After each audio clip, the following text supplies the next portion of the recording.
Bismillahirrahmanirrahim. Assalamualaikum warahmatullahi wabarakatuh.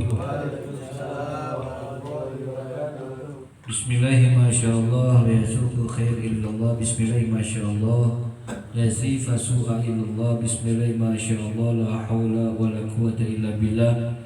Hamdan wa syukranillah wa salatu wassalamu ala rasulillah Muhammad ibn Abdullah wa ala alihi wa sahbihi wa man wala wala hawla wala quwwata illa billah. Subhanaka la ilma lana illa ma 'allamtana innaka antal alimul hakim. Rabbi shrah li sadri wa yassir li amri wa hlul 'uqdatam min lisani yafqahu qawli wa syaddid lisani wa hdi qalbi bi haqqi sayyidina Muhammadin sallallahu alaihi wasallam. Allahumma shalli ala nuril anwar Syiril asrar wa triyaqil aryar Iftahi babil yasar Sayyidina Muhammadin al-Mukhtar Wa alihi al-athhar wa ashabil akhyar Adadani amillahi wa afdalih amma ba'd.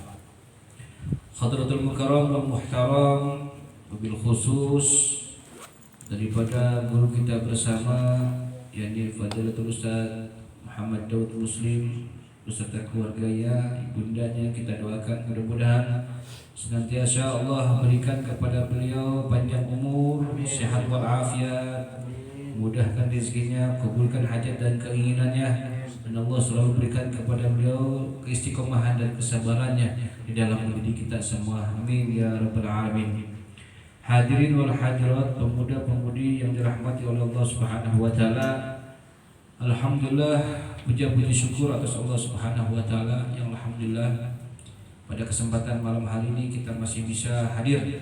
Allah masih gerakan hati anggota badan kita untuk bersama-sama duduk di tempat yang mulia ini, duduk bersama untuk membacakan kepada qasidah burdah yang dengan niat mudah-mudahan apapun yang kita niatkan pada malam hari ini tidaklah kita beranjak daripada tempat ini kecuali Allah Subhanahu wa taala ampuni seluruh dosa-dosa kita.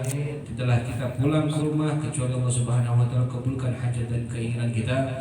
Tidaklah kita pulang ke rumah kecuali Allah Subhanahu wa taala angkat macam penyakit yang ada dalam diri kita, penyakit yang ada dalam diri kedua orang tua kita, penyakit yang ada dalam diri keluarga-keluarga kita. Biwasilatil burdah Allah angkat penyakit tersebut dan Allah gantikan penyakit tersebut dengan kesembuhan yang sempurna. Amin ya Allah ya rabbal alamin. Salam serta salam dan buat juga kita haturkan kepada junjungan alam Nabi besar Muhammad sallallahu alaihi wasallam, yang mudah-mudahan pada malam ini berkumpulnya kita pada malam hari ini membaca qasidah memuji baginda Nabi Muhammad sallallahu alaihi wasallam, kelak di hari kita bisa melihat wajah indah baginda Nabi Muhammad sallallahu alaihi wasallam. Tidak panjang kalam bahwasanya kita hidup di dunia itu sesaat, tidak akan selamanya. Yang kekal kehidupan adalah di akhirat. Sampai-sampai Imam Haddad mengatakan ad-dunya sa'ah faj'alit ta'ah.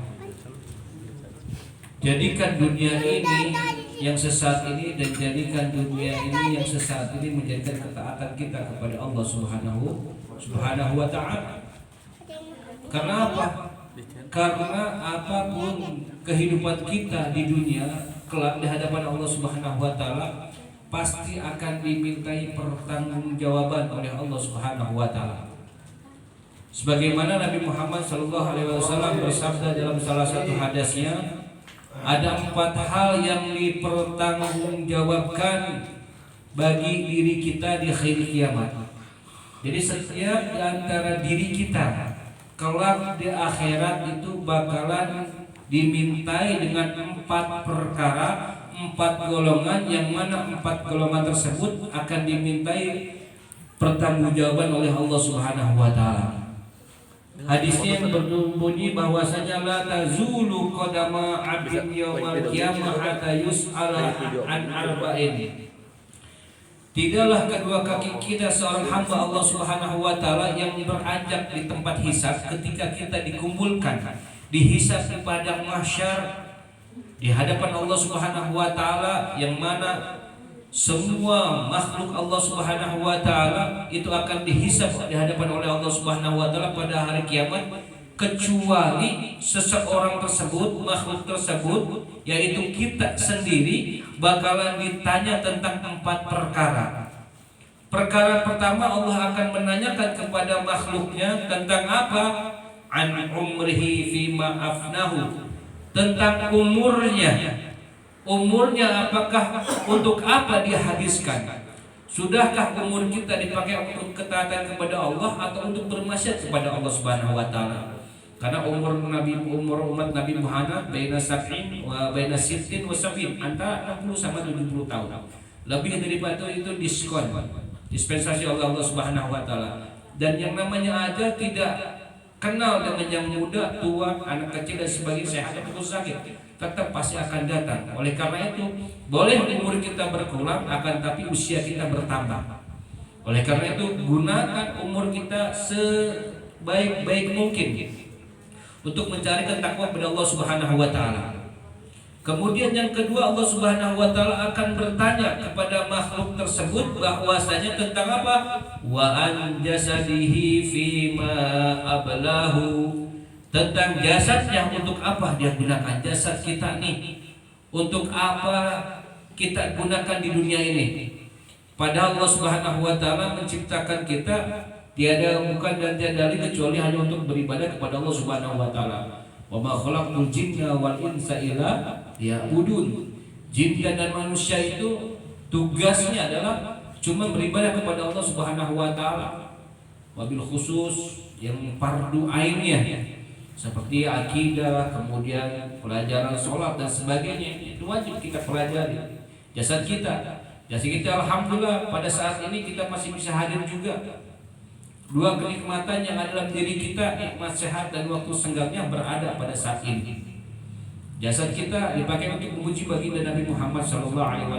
Kemudian yang selanjutnya, Allah Subhanahu wa taala bertanya lagi kepada makhluk, akan ditanya bagi setiap makhluknya tentang apa? Wa an ilmihi mada amila fih, tentang ilmunya dipakai apa enggak. Pasti akan ditanya oleh Allah Subhanahu wa taala.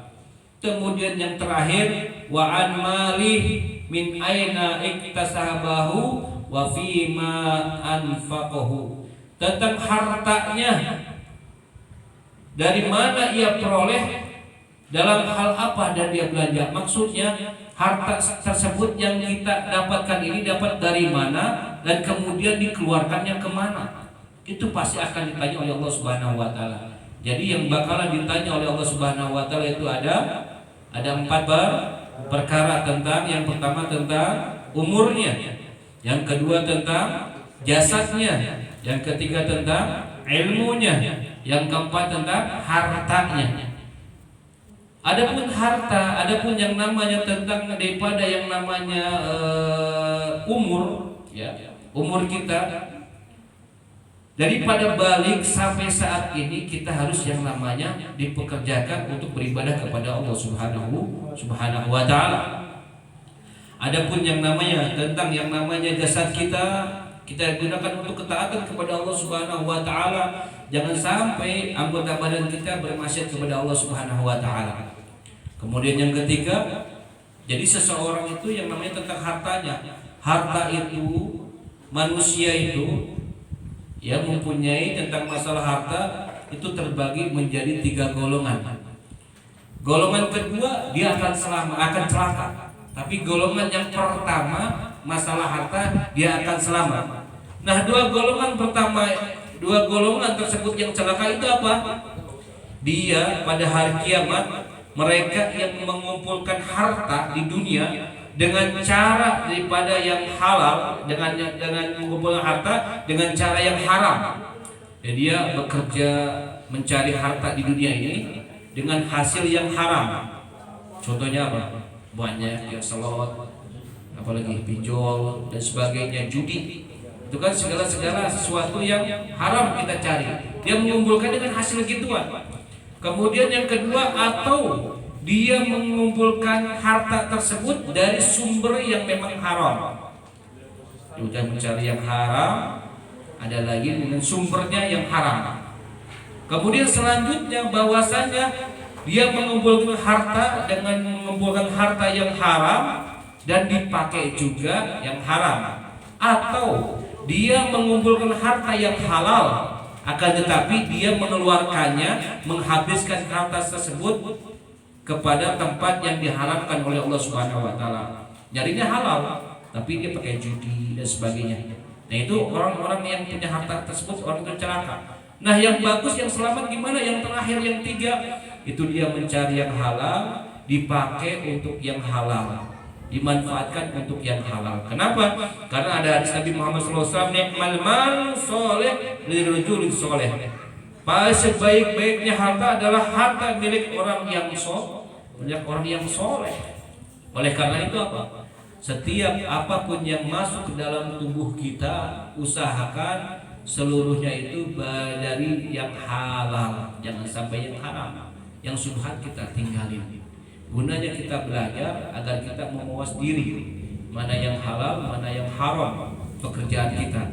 Maka semua itu pasti akan dimintai pertanggungjawaban di hadapan Allah Subhanahu wa taala, yang mana cuman lisan doang yang dibungkam oleh Allah Subhanahu wa taala. Mata kita, telinga kita, hidung kita, kaki kita, tangan kita, bahkan pakaian yang nempel di badan kita pasti akan dimintai pertanggungjawaban di hadapan oleh Allah Subhanahu wa taala. Oleh karena itu, ayo semangat untuk selalu mendekatkan takwa kita kepada Allah Subhanahu wa taala, dalam arti kita mencari ilmu ini semata-mata untuk mendekatkan diri kepada Allah Subhanahu wa taala. Mudah-mudahan yang sedikit ini tentang kita yang dipertanggungkan tentang ilmu, tentang harta, tentang yang namanya jasad kita, tentang harta, kemudian tentang yang namanya harta yang kita cari. Semoga apapun yang kita dapatkan dari kerja kita, dari pengalaman kita, dari hasil kita, semuanya itu hanya untuk mengharap ridhonya Allah Subhanahu wa taala. Rabbi fanfa'na bi barakatihim wa dinahusna bi hurmatihim wa amitna fi tariqatihim wa ma'afati min fitani dawam fiha subhanakallahumma wa tahiyyatun fiha salam wa akhiru da'wana alhamdulillahi rabbil alamin. Hakadha minni billahi taufiq wal hidayah. Assalamualaikum warahmatullahi wabarakatuh.